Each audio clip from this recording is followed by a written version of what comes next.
Hi, welcome to Kiran TV. మనం Kiran TV real ఎస్టేట్లో చేసిన ఒక వీడియో, అమరావతిలో ఏ ప్రాంతాల్లో ఇన్వెస్ట్ చేస్తే మంచిది అన్న వీడియోకి మంచి అప్లాజ్ వచ్చింది.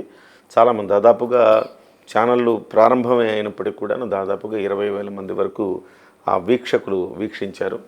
చాలామంది మంచిగా రెస్పాండ్ అయ్యారు. అయితే ఇక్కడ అమరావతిలో ఇన్వెస్ట్మెంట్ ఎందుకు చెయ్యాలి, ఎక్కడ చెయ్యాలి అని చెప్పడంలో మనకి రియల్ ఎస్టేట్ రంగ నిపుణులు శ్రీనివాస్ మండల్నేని గారు ఆ రోజు పూర్తిగా ఎక్స్ప్లెయిన్ చేయడం జరిగింది.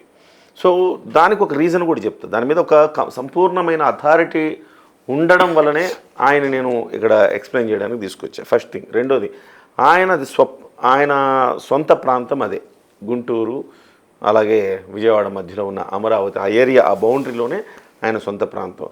అమరావతి రాజధాని రాకముందే ఆయనకు ఆ ప్రాంతాల పట్ల పుట్టి పెరిగిన ప్రాంతాలు కాబట్టి పరిపూర్ణమైన అవగాహన ఉంది. ఆ తర్వాత అమరావతి రాజధాని వచ్చిన తర్వాత ఇన్వెస్ట్మెంట్ చేసి ఇబ్బంది పడిన వ్యక్తి కూడా ఆయన. అలాగే హైదరాబాదులో అదే ఇన్వెస్ట్మెంట్ హైదరాబాదులో చేసి ఉంటే ఈ పాటికి ఇంకా ఏ స్థాయికి వెళ్ళేది అని ఒక సందర్భంలో మేము మాట్లాడుకున్న పరిస్థితి. అయితే ఈసారి అలా కాకుండా అమరావతిలో ఈసారి హైదరాబాద్ కొంత స్తబ్దత ఉంది. అమరావతి అనేది ఇప్పుడు కొంచెం ఎమర్జింగ్ ఉంది. డెఫినెట్గా ఈసారి మాత్రం గతంలో చేసిన తప్పులు చేయకుండా ఇన్వెస్ట్ చేస్తే ఆ రకమైన అవేర్నెస్ ప్రేక్షకులకు కల్పిస్తే మంచిదన్న ఉద్దేశంతోనే, ఆ సదుద్దేశంతోనే ఆ వీడియో చేయడం జరిగింది. సో దాన్ని కొంచెం కొనసాగింపుగా మళ్ళీ శ్రీనివాస్ మండల్నేని గారు స్టూడియోలో ఉన్నారు, ఆయనతో మాట్లాడదాం. ఇంకొంచెం ఇన్ డీటెయిల్డ్గా ఈ వీడియో గురించి, అంటే ఎక్కడెక్కడ ఇంకేమైనా ప్రాంతాలు పర్టికులర్గా ప్రాంతాలు, ఆ గ్రామాల పేర్లు ఏమన్నా చెప్తే దాంట్లో ఇన్వెస్ట్ చేసుకునే అవకాశం ఉందేమో అడుగుదాం. నమస్తే అండి శ్రీనివాస్ గారు. నమస్కారం శ్రీనివాస్ గారు, thank you very much. Video చాలా బాగుపోయింది. థ్యాంక్ యూ అండి. చాలామంది చూశారు. సో మనకున్న సబ్స్క్రిప్షన్కి వీడియో చూసిన దానికి ఎక్కడా కూడా పొంతన లేదు, అంత బాగా చూశారు. అయితే ఇప్పుడు అమరావతిలో పర్టికులర్గా ఫేజ్ 1, ఫేజ్ 2 అన్నాం కదా. అవునండి. ఆ ఫేజ్ 1, ఫేజ్ 2లో కొంత పర్టికులర్గా ప్రాంతాలు కూడా మనం చెప్పుకుంటే బెటర్ కదా, ఆ ఊరి పేర్లు. ఎగ్జాక్ట్లీ అండి. రియల్ ఎస్టేట్ ఏదైతే కిరణ్ టీవీ రియల్ ఎస్టేట్ కావచ్చు, రియల్ ఎస్టేట్ వీక్షకులందరూ కూడా నమస్కారం. ముందుగా కిరణ్ గారు వివరించినట్లుగా ఆ ప్రాంతవాసిగా రియల్ ఎస్టేట్ 10 సంవత్సరాల్లో పడినటువంటి ఒడిదుడుకులకి అనుభవించిన వాడిగా, ఒక విక్టిమ్గా రేపటి నాడు జరగబోయేటువంటి ఇన్వెస్ట్మెంట్కి కానీ నేను చేసిన, మీరు చేసిన ఇబ్బందులు కలగకుండా నేను ఇన్వెస్ట్మెంట్ చేసుకోవాలన్న ఆలోచనతో నేను మీ ప్రోగ్రాం రావడం జరిగింది. దాంతోపాటుగా నాకంటే కూడా నేను ఆ ప్రాంత వాసినైనప్పటికీ సిఆర్డిఏ పరిధిలో మీరు అప్పటి municipal and CRDA drafting plan vice chairman ఎవరైతే ఉన్నారో నారాయణ గారి దగ్గర మీరు సలహాదారుగా పనిచేశారు 5 సంవత్సరాల పాటు. మీరు సిఆర్డిఏ ఏదైతే ప్లానింగ్ డ్రాఫ్ట్ ప్లాన్ తయారైనంత వరకు కూడా మీరు దగ్గరుండి ప్రాంతాలు తిరిగి చూశారు. మీరు డైలీ అదే కార్యక్రమం కూర్చొని, అదే డైలీ అంటే జనరల్గా మీరు ఆ డ్రాఫ్ట్ ప్లాన్ చేసినప్పుడు కావచ్చు, ఆయా ప్రాంతాలకు వెళ్ళినప్పుడు కావచ్చు, అవన్నీ విజిట్ చేయడం జరిగింది మీరు అన్నీ కూడా. ఈ క్రమంలో అప్పటి పరిస్థితులు మీకు మాకంటే కూడా మీకు ఎక్కువ అవగాహన ఉండొచ్చు. తదనుగుణంగా ఆ రోజు జరిగిన పరిణామాలకు అనుగుణంగా ఈరోజు ఎలా సేమ్ అదే ప్లాన్ని ఇంప్లిమెంట్ చేసే పరిస్థితుల్లో గవర్నమెంట్ వస్తుంది కాబట్టి దాని మీద మీకు అవగాహన ఎక్కువ ఉంది. దాంతోపాటుగా మేము ఎంతవరకు కూడా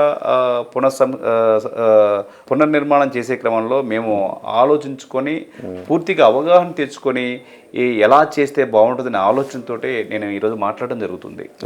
మనము ఫేజ్ 1లో ఇన్వెస్ట్మెంట్ చేసుకున్నా కానీ ఫేజ్ 1లో నేను ఆ రోజు చెప్పినట్లుగా ఆ ప్రాంతానికి దగ్గరున్నటువంటి తాడేపల్లి ప్రాంతము, మంగళగిరి ప్రాంతము, ఏదైతే వడ్డేశ్వరం కావచ్చు, ఇప్పటం కావచ్చు, ఈ కుంచినపల్లి ఈ ప్రాంతాలు ఉన్నాయి కదా, ఆ ఫేజ్ 1లో డెవలప్ అవుతాయి. సేమ్ ప్యారలల్గా రాజధాని ప్రాంతం ఏదైతే ఉందో గవర్నమెంట్ నోటిఫై చేసిన రాజధాని 35,000 ఎకరాల్లో ఉన్నటువంటి ప్రాంతం ఎలా డెవలప్ అవుతుందో సమానంగా డెవలప్ అయ్యే అవకాశం ఉన్న ప్రాంతం అది ఫేజ్ 1లో. ఇప్పుడు మిడిల్ క్లాస్ పీపుల్ ఎక్కువగా కొనుక్కునేది ఫేజ్ 2కి వస్తారండి. మనం ఆ రోజు నేను చెప్పినట్టుగా ఫేజ్ 2కి వచ్చినప్పుడు ఏంటంటే ఫేజ్ 2లో ఎక్కడ పెట్టుకుంటే బాగుంటుంది. కానీ నేను ఆ రోజు చెప్పినట్టు ఆ వీడియోలో 80s, 90s కూడా ఓపెన్ ప్లాట్లు జరిగి గ్రామ పంచాయతీ లేఅవుట్లు వేసి అమ్మారు. కానీ దాంట్లో డబుల్ రిజిస్ట్రేషన్లు, ట్రిపుల్ రిజిస్ట్రేషన్లు, బ్యాంకులు లోన్లు ఇచ్చినవి కూడా ఉన్నవి. స్వతహాగా యాజ్ అన్ అడ్వకేట్ నేను కొన్ని చూసినప్పుడు లోన్లు కూడా ఇచ్చారు డబుల్ రిజిస్ట్రేషన్ అంటే ఆ రోజున్న పరిస్థితులను బట్టి. మీరు లోన్లో ఉంది బ్యాంకులో ఆక్షన్కి వచ్చింది, ఆక్షన్కి వచ్చి అక్కడ వాల్యూ వేరుగా ఉంది, ఇక్కడ ఇచ్చిన వాల్యూ వేరుగా ఉంది, లోన్ తీసుకున్న వాల్యూ. నేను కొనడానికి వెళ్ళినప్పుడు వెరిఫై చేస్తే ప్రాబ్లం ఫేస్ చేశాను. ఇవన్నీ ప్రాబ్లం ఫేస్ చేసినప్పుడు కనీసం మన బాధ్యత అండి ఎదుటి వాళ్ళకి చెప్పాలి, ఇన్వెస్ట్మెంట్ చేసే వాళ్ళకి. ఆ క్రమంలో ఇది చెప్పకపోతే ఈరోజు దాని ద్వారా రాజధాని పెడుతున్నారని వాలంటీర్ రిటైర్మెంట్ తీసుకొని ఇన్వెస్ట్మెంట్ చేసిన వాళ్ళు నాకు తెలుసు. అక్కడెక్కడో వస్తుందని ఊహించుకొని వెళ్ళి ఎక్కడో న్యూజివీడ్లో ఇన్వెస్ట్ చేసిన వాళ్ళు, ఐఐటి బ్యాక్ సైడ్ ఇన్వెస్ట్ చేసిన వాళ్ళు నాకు తెలుసు. తర్వాత వీళ్ళందరూ ఎంతమంది చనిపోయిన వాళ్ళు ఉన్నారు, ఎంతమంది ఒక రాజధాని బేస్ చేసుకున్నటువంటి ఇన్వెస్ట్మెంట్ వలన ఎన్ని గాథలు ఉన్నాయో నాకు క్లారిటీ ఉంది. ఈరోజు ఒక ఇన్వెస్ట్మెంట్ చేసుకుంటే మంచి జరగాలని కోరుకుంటాం తప్పితే చెడు జరగకూడదు. ఇక ఆ క్రమంలో మనం ఇన్వెస్ట్మెంట్ ఎక్కడ చేసుకోవాలి? ఈరోజు అదే పనిగా ఈరోజు డెవలప్మెంట్ జరిగే పనిలో ఫేజ్ 2లో ఇన్వెస్ట్మెంట్ చేసుకోవాలి. కంతేరు, జొన్నలగడ్డ ప్రాంతాలు చాలా కంతేరు, జొన్నలగడ్డ అండ్ కొప్పురవరు ప్రాంతాలు ఉన్నాయి చూడండి. ఇవి రాజధానికి అతి దగ్గరగా ఉండేటటువంటి ప్రాంతాలు. ఇక్కడ పెట్టుకోవచ్చు. ఒక ఎకరం 2 ఎకరాలు ఒక బల్క్ పీపుల్గా వెళ్ళేసి కొనుక్కున్నా కానీ రేపు మంచి ఫ్యూచర్లో 1 yearలోనే మీకు ఆ 1 crore 2 crores పెట్టింది ఇంకొక మినిమం 50 to 100% రావడానికి అయితే అవకాశం కనిపిస్తుంది. ఇప్పుడున్నటువంటి ప్రభుత్వం తీసుకున్న నిర్ణయాలను చూసినట్లయితే సెంట్రల్ గవర్నమెంట్ కూడా మనం ఆలోచించుకోవాలి. ఈ నిర్ణయాలు సెంట్రల్ గవర్నమెంట్ కూడా ఈరోజు ఏదైతే పూర్తి మెజారిటీ రాకపోవడం వలన ఆంధ్రప్రదేశ్ మీద ఆధారపడే పరిస్థితి వచ్చింది కాబట్టి సెంట్రల్ గవర్నమెంట్ కూడా మంచి అభివృద్ధి చేయడానికి అయితే అవకాశం కనిపిస్తుంది మనకు. చూసినట్టయితే నిన్న మొన్న న్యూస్లో చూస్తున్నాము, అవుటర్ రింగ్ రోడ్డు ప్రపోజల్ కొంచెం చేంజ్ చేసే పరిస్థితి వస్తుంది. సెంట్రల్ గవర్నమెంట్ సహకారంతో అనుకుంటున్నాము. దీన్ని బేస్ చేసుకున్నట్టయితే నేను గమనించినప్పుడు ఈ కంతేరు, ఈ కొప్పురావూరు, జొన్నలగడ్డ ప్రాంతాల్లో ఇన్వెస్ట్మెంట్ చాలా బలీయంగా నీకు 1 yearలోనే 1.5 yearలోనే ఇన్వెస్ట్ చేసిన పరిస్థితి కంటే ఎక్కువగా మినిమం 50 to 100% ఇదే పరిస్థితి కొనసాగితేనండి. కొనసాగకపోతే ఎవరు చేయలేరు. బట్ నా వరకు అయితే కొనసాగుద్దని అనిపిస్తుంది నాకు. ఒక పూర్తి మెజారిటీలో అంటే సెంట్రల్ గవర్నమెంట్ ప్రభుత్వం ఉండటం వలన కూడా దానివలన ఈరోజు ఇన్వెస్ట్మెంట్ బలంగా ఎదిగే అవకాశం అయితే కనిపిస్తుంది. ఈ ప్రాంతాల్లో ఇన్వెస్ట్మెంట్ చేసుకుంటే బాగుంటుంది. సెకండ్ ఇంకోటి ఏంటంటే అక్కడి నుంచి వచ్చినట్టయితే మనం అమరావతి రోడ్డుకి ఢిల్లీ పబ్లిక్ స్కూల్ని బేస్ చేసుకుని ఆ ప్రాంతంలో ఉన్నటువంటి కొన్ని వెంచర్లు ఉన్నవి ప్లస్ సిఆర్డీఏ వెంచర్లోనే ఇన్వెస్ట్మెంట్ పెట్టుకోండి. అంటే సిఆర్డీ మనకి ఇక్కడ ఏదైతే హైదరాబాద్లో హెచ్ఎండిఏ అప్రూవ్డ్ వెంచర్స్ అంటారో అక్కడ సిఆర్డీఏ అంటారు అనమాట. క్యాపిటల్ రీజన్ డెవలప్మెంట్ అథారిటీ ఉంటుంది కదా. ఈ వెంచర్లలో మాత్రమే అప్రూవ్డ్ రెరా నెంబర్ వచ్చినా కానీ లేకపోతే CRD number approved number sir layout LP నెంబర్లు వస్తాయండి, లేఅవుట్ పర్మిట్ నెంబర్లు. అవి చూసుకొని ఇన్వెస్ట్మెంట్ చేసుకోండి. కొంతమంది ఏం చేస్తున్నారు, లేఅవుట్ పర్మిట్ ఎల్పీ నెంబర్ ఏదో ఎల్పీ నెంబర్ చెప్పేసేసి కానీ ఎల్పీ నెంబర్ లేదు ఏం లేదు, ఎవడో కస్టమర్ వచ్చి చూసుకోడు కదని పాపం వెళ్ళేసేసి ఎల్పీ నెంబర్ ఉందంట కదని వచ్చిందంటే చూసుకుంటాడు, వెళ్ళేసి ఇన్వెస్ట్మెంట్ చేసే పరిస్థితి వస్తుంది. తర్వాత ఎల్పీ నెంబర్ రాకుండా వీడు మోసం చేసి ఇబ్బంది పడే పరిస్థితులు వస్తున్నాయి.